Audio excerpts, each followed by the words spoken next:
Et là, la chôte. Hazak Baruch Avotai Besorot Tovot, on est le 3 dans le mois de Tevet, ce qui veut dire le 8e jour de Hanouka. Et aussi on éveille de Shabbat de rêve. Shabbat Parashat Miketz, c'est les rêves de Pharaon qui se réalisent, les rêves de Yosef qui se réalisent dans l'Haftara, les rêves du roi Salomon qui se réalisent. Et chacun qui veut rêver déjà, c'est bien, c'est le Shabbat, mais rêver des choses qui doivent se réaliser, qui peuvent se réaliser. Toujours on raconte au nom de Rabbi Israël Salanter qu'une fois il a vu un élève à lui justement, il était toujours en train de, pas rêver, mais faire des choses qui n'y a pas de concret. Et il a dit, dis-moi, comment ça va? Il a dit, tout va bien, Baruch Hashem, j'ai une vie de rêve. Il a dit, justement, ça se voit que tu dors, alors réveille-toi et commence à faire des choses qui vont laisser des marques. Aujourd'hui, on peut laisser des marques. Le Baal Shem Tov, il disait comme ça qu'aujourd'hui, comme on vient de lire, 8e jour, c'est Ménaché, hein. C'est les lettres de Neshama. On a beaucoup parlé de spirituel pendant Hanouka, les bougies, les flammes, ça représente notre âme. Et elle les nourrit que par l'étude de la Torah. Tout le reste, c'est pour le corps physique, grec, tout ça. On a compris que chaque jour qui passe, ça se dégrade. Mais dans la Torah, le physique. Mais dans la Torah, chaque jour, ça remplit ton âme, ton esprit. Et la raison pour laquelle, Baruch Hashem, on est là et on vit. Et en ce moment, en pleine guerre, on a besoin beaucoup de force et de lumière. Pour cela, chacun qui cherche des jackpots, des ségoulottes, c'est la journée des ségoulottes, selon la Kabbalah, selon le Baal Shem Tov. Parce que c'est la seule fois dans l'année où on a ce chiffre 8 qui dépasse la nature, qui dépasse les 7. C'est pour ça qu'il s'appelle Zot Hanoukat Hamizbeach, selon ce qu'on vient de lire.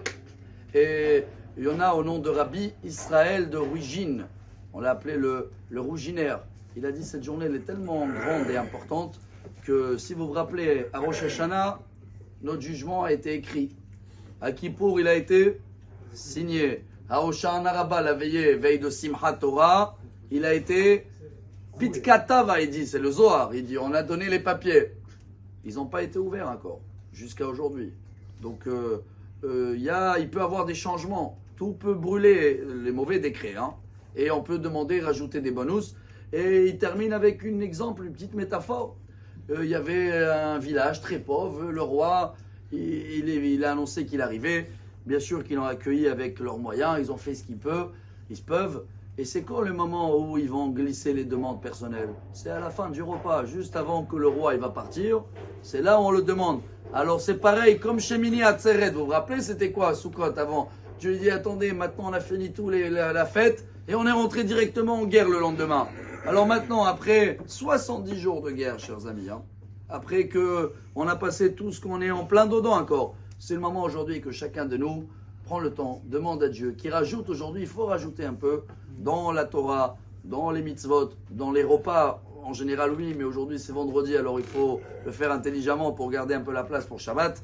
Et dans ce cas-là, tout ce qu'on va demander, Bezrat Hashem, aujourd'hui, en pensant qu'il peut nous être utile, qu'il peut nous illuminer toute l'année, alors on a le droit de rêver sur ça, car demain dans la paracha, on va voir que les rêves se réalisent.